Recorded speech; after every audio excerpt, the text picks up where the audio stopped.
Photograph was hidden deep in a drawer wrapped in old yellowed paper. Andrew had found it by chance while going through his late parents' house. The photo was black and white, the edges a little worn, but the faces were clearly visible. His family. His father, mother, grandmother, grandfather, 2 uncles, a young aunt. He remembered the photo, often placed on a shelf in the living room until over time it had become lost among the many others. But when Andrew ran his finger along the glossy surface, his fingers trembled. He saw him.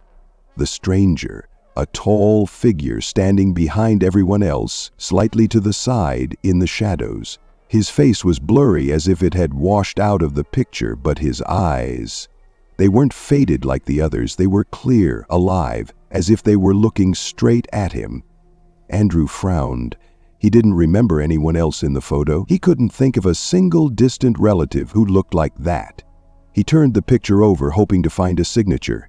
There was just one word on the back, written in thin, uncertain letters, "Coming soon."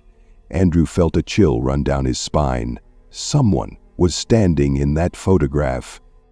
But he had never been part of the family. Andrew couldn't throw the photograph away. He tried not to think about it, tried to forget it, put it back in the drawer, but something pressed on him, forcing him to return to the picture again and again. The next day he looked at it again. The stranger had changed. He was no longer standing far away. Now he was a little closer, a step forward. Details emerged through the hazy blur of his face. Dark hair, a blank expression, the corners of his lips that curled ever so slightly upward. Andrew closed his eyes and took a deep breath. It's my imagination. But the voice in his head wasn't sure. A day later, the stranger had moved again. Now he stood behind his uncle, his shoulder clearer, his hand almost touching the other man. Andrew felt a pressure in his chest, but he couldn't put the photograph down. He picked up a magnifying glass, examining the paper closely, trying to understand how this was possible. The picture was old, printed on real photographic paper with no signs of editing, but it was changing. Within a few days, the figure was in the center, standing behind his mother. Her hair in the picture had risen slightly, as if a stranger were breathing down her neck. Andrew couldn't sleep. He felt something had changed in the house. The air had become heavy, muffled.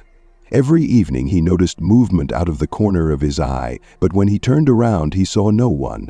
And then one night he woke up from the cold. The room was quiet, but the air was thicker than usual. Andrew sat up slowly in bed, his heart pounding in his chest.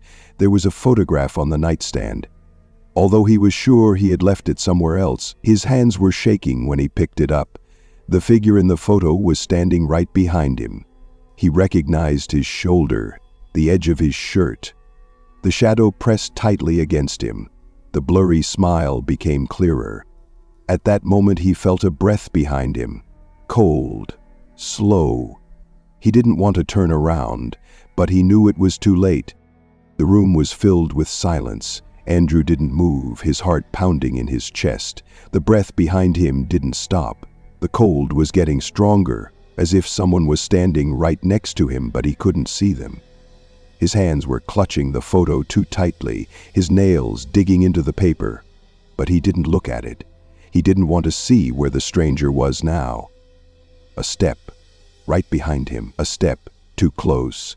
Another step. And now it wasn't behind him anymore. It was inside him. Andrew wanted to scream, but the sound was drowned out by the silence. The air around him froze. Everything went black. The next morning, they didn't find him. No signs of a struggle, no footage from the cameras. There was no sign that he had ever existed. But something had changed in the photograph. The stranger was gone, and in his place stood Andrew, blurred, empty-eyed, and his smile was exactly the same as the one who had come before him. The photograph waited for the next one.